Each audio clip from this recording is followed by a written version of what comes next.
Yes, sir, tu es propriétaire d'un condo pas loin du métro en Grignon et puis tu veux savoir c'est quoi les commentaires des acheteurs qui reviennent, c'est quoi les points forts qu'on utilise quand on fait la mise en vente d'une propriété dans ce coin-là.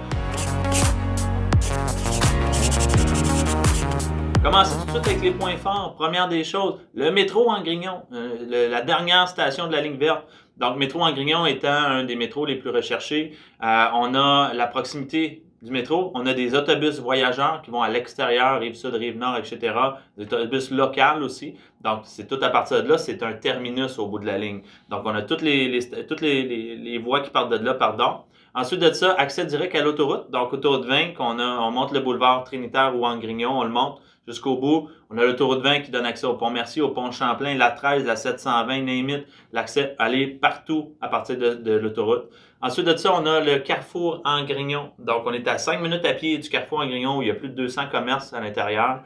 On trouve tout là-bas, mais vraiment tout. Et puis, juste en arrière, on a le parc en Grignon. Aussi, donc pour les côtés planants. Fait que c'est un peu le meilleur des deux mondes. On va avoir les commerces à proximité, les transports à proximité, puis en plus des espaces verts pour aller prendre une petite marche le soir après le souper. Fait qu'il y en a du choix. C'est quoi la clientèle du secteur? C'est ça la grosse question. Ben, je te dirais que la clientèle du secteur, majoritairement, est comme distinguée un petit peu. On va avoir jeunes professionnels et personnes âgées. Majoritairement, les personnes âgées qui sont là vont être un petit peu chaque culture, un petit peu tout type. Et puis, les plus jeunes qui viennent s'installer dans le secteur, majoritairement asiatiques dans le secteur. Donc, si jamais on regarde les Tours en Grignon, Q8, Opus. Donc, tous ces projets-là, majoritairement, étant asiatiques, à un point que maintenant, il y a même les comités qui se font en français, anglais et en mandarin. Donc, c'est très, très bien. Donc, c'est important de parler à notre clientèle quand on fait la mise en vente de la propriété et baser les points forts sur ce qu'eux peuvent rechercher. Ensuite de ça, les rénaux qui fonctionnent dans le secteur. De ce que moi j'entends par mes acheteurs, la majorité des propriétés qu'on va retrouver dans le coin, mis à part les nouveaux projets, des Tours en Grignon, de Q8, etc., sont tous des constructions de 1980-90 plus ou moins. Donc beaucoup de parqueterie, des très grandes unités, des beaux unités, mais n'ont pas été rénovées au fil du temps.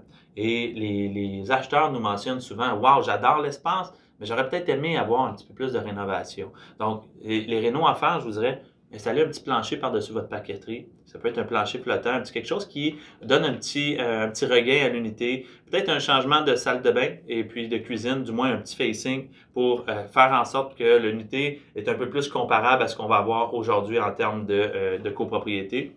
Et puis, dernièrement, je vous dirais en plus, en termes de caractéristiques du secteur, c'est un coin extrêmement calme. OK? Tout le monde, il n'y a pas vraiment de va-et-vient non plus dans les rues. Tout ce qui est Chouinard, Marie-Guyard, tout ça, c'est comme tous des petits ronds-points privés, seuls. C'est juste les gens qui habitent là qui passent par ces rues-là. Donc, c'est très, très calme comme secteur, familial et puis sécuritaire. Donc, je vous invite à aller le découvrir. Puis, j'espère que cette petite vidéo-là vous a donné un petit coup de main à préparer votre fiche pour votre propriété.